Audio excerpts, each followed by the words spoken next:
Sérgio Silva tem 18 anos e muito medo das doenças. Uma fobia que não consegue controlar e que lhe domina os dias. Quando os mais novos também sofrem, a conversa já a seguir.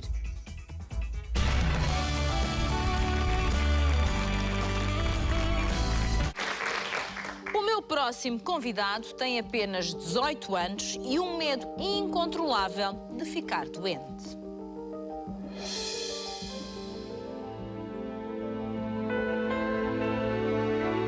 Sérgio Silva sente-se doente desde criança. Experimentou vários infantários, mas o choro ininterrupto e os vômitos sucessivos mostraram que o lugar dele era em casa. Foram os avós que o criaram até entrar para a escola primária. Nesta nova fase da vida, voltou a chorar e a vomitar. Sérgio recorda que tinha medo de morrer. Era assaltado por estes pensamentos relativamente a ele e à família. Quando tinha 14 anos, passou a sentir-se pior. Ansiedade, nervosismo, enjoos, falta de apetite, ataques de pânico e tremores foram alguns dos sintomas. Várias vezes deu entrada nas urgências, mas exame após exame, o diagnóstico tardava em chegar. Correu médicos e mais médicos e ninguém sabia o que tinha. Desacreditou. Até que há 3 meses conheceu um especialista que lhe renovou as esperanças físicas. Quanto ao psicológico, está agora em recuperação depois de uma consulta de psiquiatria.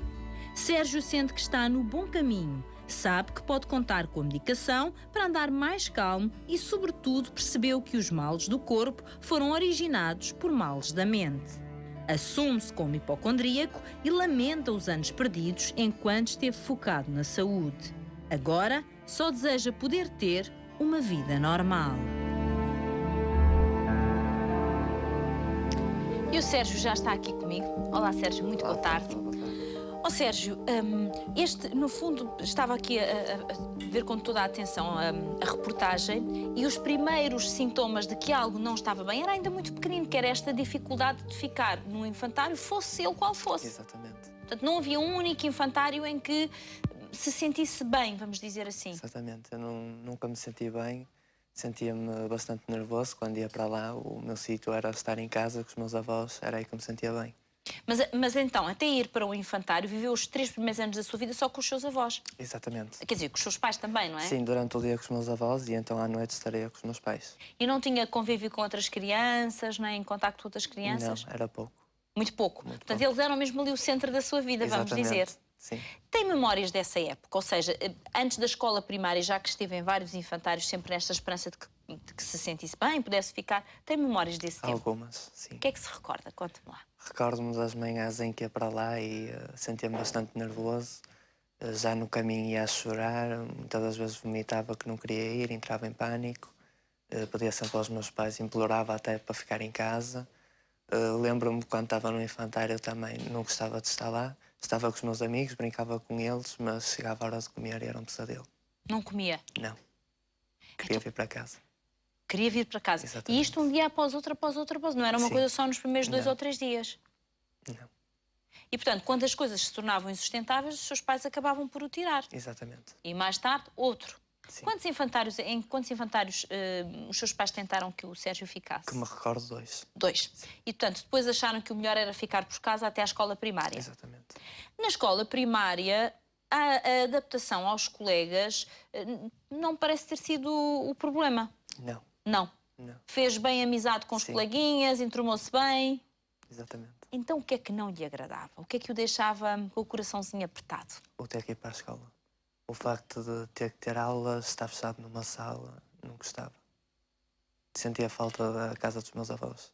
No recreio corria tudo normalmente, estava com eles, tínhamos as nossas brincadeiras, mas chegava às aulas, outra vez a hora de comer e era tudo um pesadelo. Então vamos lá ver. Na escola primária, a parte do recreio era um menino como qualquer outro. Exatamente. Só quando entrava para as aulas é que ficava profundamente angustiado. Sim. Mas por não ter liberdade dentro da sala de aulas de fazer aquilo que queria?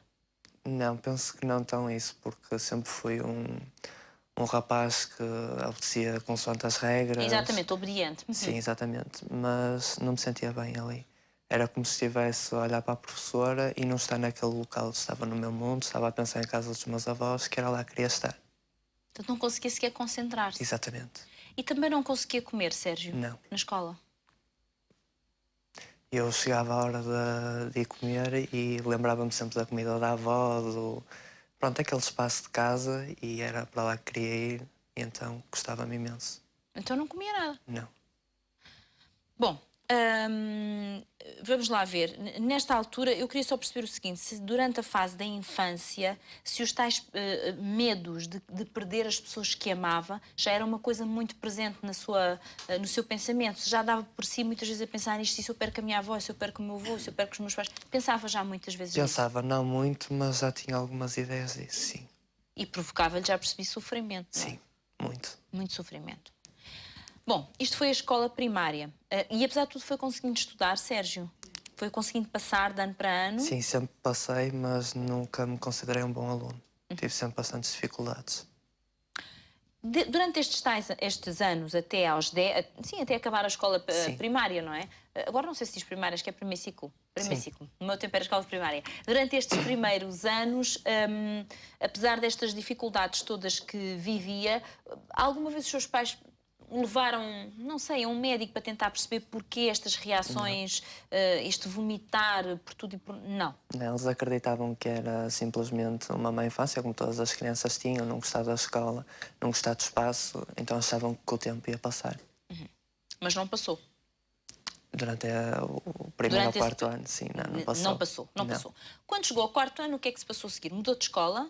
Não, continuei sempre na mesma escola. Continuou sempre na mesma escola. Mas foi no final do quarto ano, penso eu, que perdeu o seu avô. Exatamente. E isso foi um golpe muito duro para si. Bastante. Porque ele era uma figura muito presente na sua vida. Sim. Ó Sérgio, como é que... Porque o Sérgio é muito jovem, não é? Ainda mais jovem era um menino naquela altura. Um menino que já muitas vezes pensava como é que seria a vida sem as pessoas que amava. Sim. E aos 10 anos é confrontado com uma perda dessas que tanto tinha temido. Como é que reagiu? Como é que o Sérgio ficou? Na altura ainda era muito pequeno, então não tinha muito a noção das coisas. Apesar de sentir bastante a falta do meu avô, nunca... Ou seja, tentei viver a minha infância sem pensar muito nisso. Mas à medida que fui crescendo, a maturidade foi mudando, assim como os pensamentos. Cada vez senti mais a falta do meu avô e cada vez me resguardei mais.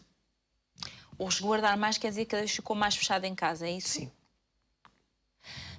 É capaz de me falar, também com esta passagem de idade, é capaz de me falar, Sérgio, desse tal medo terrível de perder as pessoas que ama, este medo terrível de ter doenças, é capaz de nos fazer entender como é que isso de repente surge na sua cabeça e que efeitos é que tem físicos até em si, Sérgio?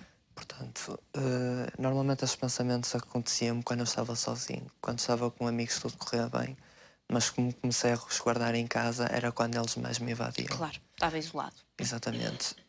Ao ter perdido o meu avô, esse medo aumentou demasiado, não estava à espera que aumentasse tanto. Portanto, eu ao ter perdido o meu avô, os meus pais foram o meu principal foco. Eu tinha medo de perdê-los e isso deixava-me bastante nervoso. Penso que foi isso até que me fez iniciar os ataques de pânico. Portanto, cada vez que lhe surgia um pensamento destes, não conseguia parar esse pensamento Não. e ali em circuito até que ficava com ataque de pânico, Sim. com falta de... com tudo, não é? Sim. Com tudo. E foi por isso que várias vezes tive que recorrer às urgências. Sim, mais que uma vez. E que não se sabia o que é que tinha. Nada, nem tentavam descobrir. Agora, a sua própria saúde física ressentiu-se muito de tudo isto, não é? Sim. Porque teve vários problemas, teve uma pancreatite, Exatamente. teve vários problemas. Eu pergunto, quando é que, em termos físicos, esses problemas se estabilizaram, Sérgio? Em termos físicos, quando é que as coisas se estabilizaram? Porque sei que encontrou um bom especialista da área da gastro, que realmente o Sérgio tem ali empatia com ele. Exatamente. E que fazem uma equipa, vamos dizer assim. Quando é que essa parte ficou mais calma? Foi quando encontrei o especialista. Isso foi há quanto tempo? Mais ou menos 6, 7 meses. Só? Só. Portanto, até essa altura, Sim. como é que define a sua vida a nível destes problemas de saúde? Não defino, não tive vida. Basicamente, o meu dia-a-dia era preocupação, sempre com o pensamento do que é que eu tinha, porque é que eu corria a tantos médicos e a tantas urgências e nunca me resolviam o problema. Basicamente, eu perdi a minha vida. A sua vida parou? Sim. Não sonhava, não vivia, não nada? Não. E cada dia era pior. Bom, já vamos continuar esta conversa com o Sérgio e também ouvir o Dr. Jorge Mota Pereira, que está na primeira fila, que é psiquiatra. para conseguirmos compreender melhor este testemunho impressionante do Sérgio. Agora, só aqui uma chamada de atenção aos nossos espectadores para o nosso passatempo, que vai acontecer no final da terceira parte, como sabe, para entregar um prémio garantido de 1000 euros. 1000 euros são uma certeza hoje na sua vida, através do nosso número de telefone 760 100 760. Quanto mais vezes marcar este número, melhor. Como sabe, os tais 1000 euros são mais do que garantidos, mais o valor de uma estrela. Eu não sei qual é a estrela que vai sair, mas tenho esperança que saia uma que o deixe a sorrir, que lhe permita fazer belíssimos planos para o futuro e arrumar as coisas que estão aí por arrumar do presente. Portanto, 760 100 760. Hoje podemos ir até aos 9.300 euros.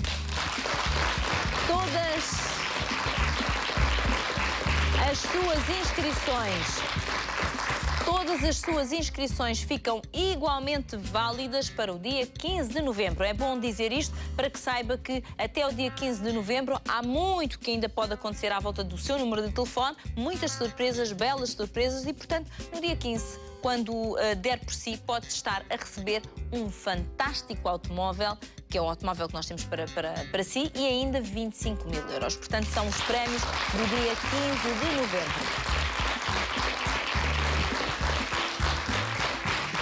Vá marcando o nosso número 760 100 760 e não se arrepende. 760 100 760.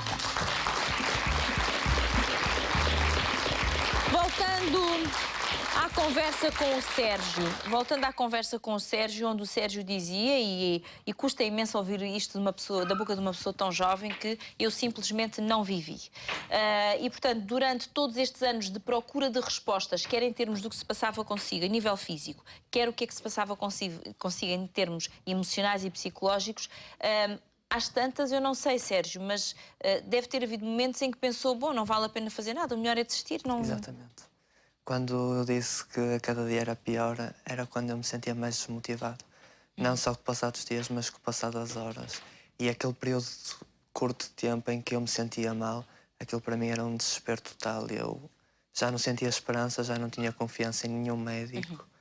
Desisti completamente. Bom, dizia eu que temos na primeira fila o Dr. Jorge Mota Pereira, que é psiquiatra. Olá, Sr. Doutor, muito boa tarde. Muito boa tarde. Doutor, eu peço-lhe que comente o caso do Sérgio, até porque, enfim, sei que está a acompanhar este caso, portanto, poderá explicar-nos um pouco melhor o que se passa com ele. Bem, mais vale tarde que nunca, não é? O Sérgio passou um mau bocado durante vários anos. Ele entrou na consulta assim um bocado arrastado pela avó, Sra. Palmira, mas pronto, acabou por haver empatia entre nós e acabamos por colher uma história clínica e temos que ter algumas prioridades. Era um jovem em risco até de vida, praticamente não comia, muito emagrecido, muito medo de engolir, muito medo de estar sozinho, ataques de pânico diários, sem sonhos. Ele tem um grande sonho, depois poderá falar nele. Nem isso ele se via com capacidade para conseguir, às vezes ideias até más. Temos que ter algumas prioridades na consulta. O que me pareceu mais importante logo na primeira consulta foi tratar aquilo que é mais facilmente tratável, os ataques de pânico, tratar também a depressão, que já estava instalada nele, a hipocondria. Há aqui uma certa mistura com os próprios ataques de pânico. Ataques de pânico com todos os sintomas físicos numa pessoa de base ansiosa e um bocadinho hipocondríaca é uma grande panóplia de sintomas que levam a uma grande confusão mental. É claro que depois, com um grande especialista de gastroenterologia que ele tinha encontrado e que fizeram montes e montes de exames, possivelmente também decorrente da desidratação que ele tinha, da subnutrição, desenvolveu um quadro gastroenterológico grave que levou ao internamento, mas a conclusão é que se a pessoa não estiver bem mentalmente, se não tratarmos ataques de pânico, se não pusermos a pessoa a comer novamente, a sentir-se bem, a estar estável, por muito bom que um especialista de qualquer área seja e que faça tudo direitinho, se a pessoa não estiver bem mentalmente, também não vai tratar a parte orgânica e vice-versa. A própria parte orgânica, numa pessoa ansiosa, acaba por, eu costumo dizer que se tem dor e se está depressivo, a dor dói muito mais. E os sintomas físicos e os sintomas psicológico. Portanto, às tantas é uma pescadinha de rabo na boca e é difícil desligar-nos disso, nos estarmos muito atentos ao... Doutor, eu preciso que me ajude a mim e a todos a perceber aqui o seguinte. Estes sintomas que o Sérgio apresentava numa idade tão tenra, dos tais 3 anos, dos vómitos, de chorar, não comer, portanto, no fundo, tornar praticamente impossível que ele frequentasse um jardim de infância, enfim, um infantário. Isto tem alguma explicação? Porque depois, na verdade, isto tem continuidade, não é? Podíamos dizer, não, foi específico porque não queria ir para a escola, mas depois, mais à frente, isto ultrapassou-se. Não, isto dá-me a noção que foi uma sementinha de qualquer coisa. O que era isto? Ele era uma criança muito, muito ansiosa, com uma ansiedade de separação, certamente com fobia escolar também, e que, infelizmente, e os estudos indicam isso, por cada 100 pessoas que passam no médico de família ou em qualquer outro médico, apenas 20 a 30% diagnosticam corretamente uma possível patologia mental e muito mais quando é uma criança ou quando é um adolescente, desvaloriza-se imenso as queixas psicológicas, as queixas somáticas que não fazem grande sentido, digamos assim, que não aparecem em nenhum exame médico que se faça, e há assim um deixar correr e, infelizmente, neste caso, mas vale mais tarde que nunca, conseguiu descobrir-se que realmente há aqui um grande componente ansioso de base e, a certa altura, vários diagnósticos ao mesmo tempo que o limitaram claramente. Claro. E que, neste momento, se não fizéssemos nada, possivelmente não iria conseguir arranjar um emprego. Se nós não estivermos bem mentalmente, não podemos ter uma vida normal. Muito bem. Sérgio, não resisto em perguntar-lhe como é que se sente agora. Eu sei que está a ser acompanhado pelo Dr. Jorge. Como é que se sente agora? Sinto-me ótimo, confiante, encaro o dia-a-dia como um desafio, mas que sei que consigo ultrapassar. Com planos, segundo ouvi dizer, com um sonho. Qual é o sonho? Ser polícia. Ser polícia? Quer ser polícia? Sim. Extraordinário. Porquê ser polícia? Já desde a família que tenho pessoas que já eram de farda, o meu avô era bombeiro, o meu pai também tinha este sonho e passou por mim. E, portanto, neste momento já está motivado para procurar concretizar esse sonho? Sim, bastante. Ou seja, já tem objetivos? Já. O que é extraordinário. Sérgio, que bom ter um testemunho de um antes e de um depois, e neste caso num caminho que está a ser feito de recuperação e, se Deus quiser, há de conseguir viver todas as coisas boas que durante muitos anos esteve privado delas. Desejo-lhe muitas felicidades, espero que sorria mais vezes, que é muito bom sinal, e que concretize os seus sonhos. Muito obrigada. Posso só deixar uma mensagem? Pode, diga. Queria deixar a todos os portugueses que, se tiverem algum problema, para não desistirem, continuarem a persistir, porque eu já sei o que é que se passa quando uma pessoa desiste e é péssimo. Devemos continuar sempre a lutar. Eu quero agradecer à TVI, que me deu o contacto do Dr. Jorge Mota, e para continuarem a lutar. Não desistirem, exatamente. como o Sérgio não desistiu. Sim. Muito bem, muito obrigada pela sua mensagem, Sérgio. Um grande aplauso.